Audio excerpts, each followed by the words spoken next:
हे hi guys, film में आप सभी का बहुत बहुत स्वागत है। दोस्तों कैसे हैं आप सभी? आई एम डैम श्योर आप सभी बहुत ही ज़्यादा अच्छे होंगे। दोस्तों इस हफ्ते की अगर मैं बात करूं तो बहुत सारी फिल्में रिलीज हुई हैं, लेकिन लार्जली अगर मैं बात करूं तो गुड बैड अगली और जाट, ये दो बड़ी फिल्में रिलीज हुई और दोनों ही फिल्में मासी एंटरटेनर हैं। जी हाँ, मास जो फिल्में होती है ना, जब रिलीज होती है तो काफ़ी लोग उसको बोलते हैं यार किस तरह का, सर पैर कुछ नहीं है, हाथ नहीं है, कुछ भी नहीं है, इस तरह की बातें करते हैं और लोग क्रिटिसाइज़ करते हैं। ऑब्वियसली क्रिटिसाइज़ तो करते ही हैं, लेकिन अगर मैं बात करूँ इस तरह की फिल्मों की तो हमें एक हिसाब से मास जॉनरा के हिसाब से हमें कंसिडर करना चाहिए। तो ऑब्वियसली मैं कहूँगा कि गुड बैड अगली या फिर जाट, दोनों ही फिल्में अगर हैं तो मासी फिल्म है। वो मास जॉनरा को ध्यान में रखते हुए एक पर्टिकुलर ऑडियंस को टारगेट करके ये फिल्में बनाई गई हैं, तो उस हिसाब से कंसिडर किया जाना चाहिए। लेकिन अफसोस अगर ऐसी फिल्में बन जाती है तो काफ़ी लोग क्रिटिसाइज कर देते हैं। तो इस वीडियो में हम बात करेंगे दोस्तों कितना इन दोनों ही फिल्मों ने 2 दिनों के अंदर बॉक्स ऑफिस कलेक्शन किया है, उसके अलावा कितना इन दोनों ही फिल्मों का डे 1 के मुकाबले डे 2 को बॉक्स ऑफिस में ड्रॉप या फिर ग्रोथ देखा गया है, उसके अलावा फिल्म का किस हिसाब से मोमेंटम चल रहा है उसके बारे में बात करेंगे, फिर ऑक्यूपेंसी कैसी चल रही है उस पर हम बात करेंगे। तो यहाँ पर मैं सबसे पहले बात करना चाहूँगा गुड बैड अगली के बारे में। जी हाँ, गुड बैड अगली थाला अजीत की फिल्म है और काफ़ी टाइम से लोग वेट कर रहे थे इस फिल्म का। खास तौर पर थाला अजीत को लार्जर देन लाइफ कैरेक्टर में देखना लोग चाह रहे थे और यही वजह है कि जब डे 1 को ये फिल्म रिलीज हुई तो मैं आपको बता दूं सिर्फ अकेले तमिलनाडु में इस फिल्म को 85% की ऑक्यूपेंसी मिली। तो डे 1 को फिल्म ने 29 करोड़ का कलेक्शन किया और फिल्म को मिले थे 10,000 शोज। 10,000 शोज में 29 करोड़ का कलेक्शन बहुत ही अच्छा नंबर है, ठीक है। वहीं अगर डे 2 की अगर मैं बात करूं तो डे 2 को फिल्म ने 14 करोड़ का कलेक्शन किया। जी हाँ, तो इतना कलेक्शन किया है तो अच्छी बात है। एक हिसाब से देखा जाए तो कोई भी फिल्म जब तमिलनाडु में रिलीज होती है तो पहले दिन अच्छी खासी ऑक्यूपेंसी के साथ रिलीज होती है, फिर सेकेंड डे की अगर मैं बात करूँ तो ड्रॉप देखा जाता है, काफ़ी ड्रॉप देखा जाता है। तो ड्रॉप की अगर मैं बात करूँ तो 51.70% का ड्रॉप देखा गया है अगर डे 1 के मुकाबले डे 2 की अगर मैं बात करूँ, ठीक है।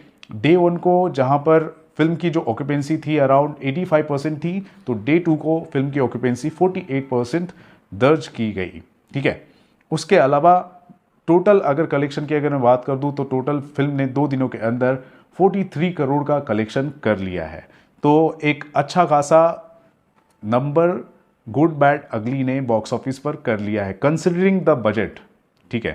तो अराउंड 100 करोड़ के आसपास का बजट है, तो अगर 43 करोड़ का कलेक्शन सिर्फ 2 दिनों के अंदर कर लिया है तो अच्छी बात है। सैटरडे है, संडे है, 2 दिन और है, उसके अलावा अंबेडकर जयंती भी है। तो फिल्म का फेट तो बहुत ही अच्छा नज़र आ रहा है। पॉजिटिव साइन की तरफ हम ले सकते हैं कि गुड बैड अगली बॉक्स ऑफिस पर अच्छा प्रदर्शन कर रही है। अकेले तमिलनाडु की अगर मैं बात करूं तो दोस्तों फिल्म ने 21 करोड़ का कलेक्शन किया था अकेले तमिलनाडु में। जी हाँ, और तमिलनाडु में 4,000 शोज में फिल्म दिखाई जा रही थी, 21 करोड़ का कलेक्शन किया था, ठीक है। डे 1 की अगर मैं बात करूँ तो डे 2 की अगर मैं बात करूँ तो यहाँ पर भी एक अच्छा खासा नंबर हमें देखने को मिला है। तकरीबन आप कह सकते हैं कि 10 करोड़ के आसपास का कलेक्शन डे 2 को भी सिर्फ तमिलनाडु से हुआ है। फिल्म जो है तमिल और तेलुगु में ही चल रही है। अब हम बात करते हैं जाट की। जी हाँ, शेर होता ना, शेर जंगल में जब हम जाते हैं तो शेर को देखते हैं हम खुश हो जाते हैं। उसी तरह अगर सिनेमा की बात की जाए तो सनी देओल किसी शेर से कम नहीं है। और मैं आपको बता दूं उनकी फिल्म को लेकर जो एक्साइटमेंट है वो बहुत ही अच्छा है, मैं कह सकता हूं, क्योंकि जिस हिसाब से फिल्म ने कलेक्शन किया है अभी तक वो एक सस्टेन्ड वे में फिल्म ने कलेक्शन किया है। हालांकि हाँ, ड्रॉप तो देखा गया है लेकिन सस्टेन्ड वे में कलेक्शन किया है। हालांकि मेरी एक्सपेक्टेशन तो ये थी कि 15 से 20 करोड़ का अगर कलेक्शन कर लेती तो अच्छा खासा हम कह सकते थे कि हाँ, सनी देओल का जो स्टारडम है या फिर जो बज़ है उस पर मैच खा रही है। लेकिन कोई बात नहीं, फिल्म ने पहले दिन की अगर मैं बात करूं डबल डिजिट में जो है ना कलेक्शन नहीं किया, लेकिन उसके आसपास का कलेक्शन कर लिया। तो पहले दिन की अगर मैं बात करूं तो फिल्म ने 9.80 करोड़ का कलेक्शन किया, ठीक है। एक अच्छा खासा नंबर, हम रेस्पेक्टेबल नंबर तो मान ही सकते हैं। वहीं अगर डे 2 की अगर बात करूँ तो फिल्म ने 7.25 करोड़ का कलेक्शन अभी तक कर लिया है, ठीक है। तो टोटल अगर बात की जाए तो फिल्म ने 2 दिनों के अंदर 17.05 करोड़ 17 करोड़ का कलेक्शन कर लिया है। डे 1 के अगर मैं बात करूं तो 15% की ही ऑक्यूपेंसी देखी गई, 12,000 शोज लगे हैं जाट के नाम, 15% की ऑक्यूपेंसी के साथ फिल्म ने 9.80 करोड़ का कलेक्शन किया। वहीं अगर डे 2 की अगर मैं बात करूं तो 12% की ऑक्यूपेंसी देखी गई है। ठीक है, तो अगर मैं ड्रॉप की बात करूं तो कितना ड्रॉप हुआ है बॉक्स ऑफिस पर, तो आपको बता दूं 26% का ड्रॉप देखा गया है। कहाँ 9.80 करोड़ का कलेक्शन डे 1 को, डे 2 को 7.25 करोड़ का कलेक्शन। ये जो 7.25 करोड़ का जो कलेक्शन है डे 2 को, इसे देखने के बाद हम कह सकते हैं कि हाँ, फिल्म जो है एक सस्टेनेबल तरीके से आप कह सकते हैं कलेक्शन कर रही है, सस्टेन्ड हो चुकी है। मोमेंटम जो है फिल्म का बरकरार अभी तक हम मान सकते हैं कि है, चल रहा है। डे 2 की अगर मैं बात करूं तो यार वर्किंग डे था, फिर भी 7.25 करोड़ का कलेक्शन करना एक हिसाब से ये सिग्नल देता है कि फिल्म जो है मोमेंटम पकड़ चुकी है बॉक्स ऑफिस पर और लोग एक्साइटेड है इस फिल्म को देखने के लिए। सैटरडे और संडे को देखा जाएगा कि किस हिसाब से ग्रोथ होता है। ठीक है, अभी तो हमने ड्रॉप देखा है 26% का, अब यहाँ से हम देखते हैं कितना ग्रोथ होता है और अंबेडकर जयंती तक कितना कलेक्शन करती है, ये देखना खास होगा। फिल्म भी 100 करोड़ के बजट में बनी है, तो 17 करोड़ का कलेक्शन अभी कर लिया है फिल्म ने।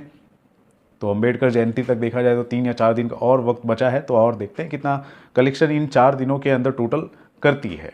ठीक है, अगर ये फिल्म जो है 60 से लेकर 70 करोड़ का कलेक्शन इन 4 दिनों के अंदर कर लेती है, तो हम कह सकते हैं कि हाँ, ये फिल्म जो है एक हिसाब से पॉजिटिव सिग्नल की तरफ बढ़ रही है और हो सकता है कि बहुत जल्द ये फिल्म जो है बॉक्स ऑफिस पर ब्रेक इवन तक पहुंच जाएगी और भी ज़्यादा 150 करोड़ कर लेगी, तो यार ये तो सुपरहिट मानी जाएगी। लेकिन देखते हैं, अभी दिल्ली बहुत दूर है, उतना कलेक्शन करना बहुत दूर है।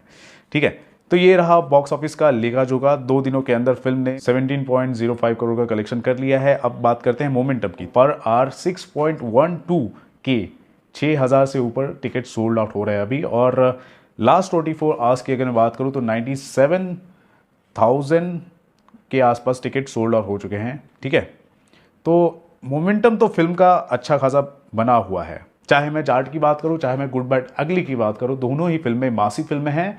लेकिन जाट की अगर मैं बात करूं तो काफ़ी क्रिटिक्स ने इस फिल्म को पसंद किया है, लेकिन गुड बैड अगली की अगर मैं बात करूं तो फिल्म जो है क्रिटिक्स ने तो पसंद नहीं किया है, लेकिन ऑडियंस इसे बहुत ही ज़्यादा पसंद कर रही है।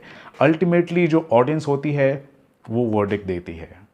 ठीक है, जनता जनार्दन होती है। तो वो ओवरऑल मैं कहूँगा दोनों ही फिल्में बॉक्स ऑफिस पर अच्छा प्रदर्शन कर रही है और अपने अपने रेस्पेक्टिव जोन में ये फिल्में प्रदर्शन करेगी और कर भी रही है। ठीक है, तो क्या कहना चाहेंगे इस बॉक्स ऑफिस कलेक्शन को लेकर, दोस्तों ज़रूर बताएं हमारे कमेंट सेक्शन पर। दोनों ही फिल्में मैत्री मूवी मेकर्स की हैं और दोनों ही फिल्में प्रदर्शन कर रही हैं जिस हिसाब से, उस पर सारी बातें आप लिखें कमेंट सेक्शन पर। और देखते रहें दोस्तों आपका अपना channel filmy fever. This is Ravi Gupta signing off. Thank you, bye bye.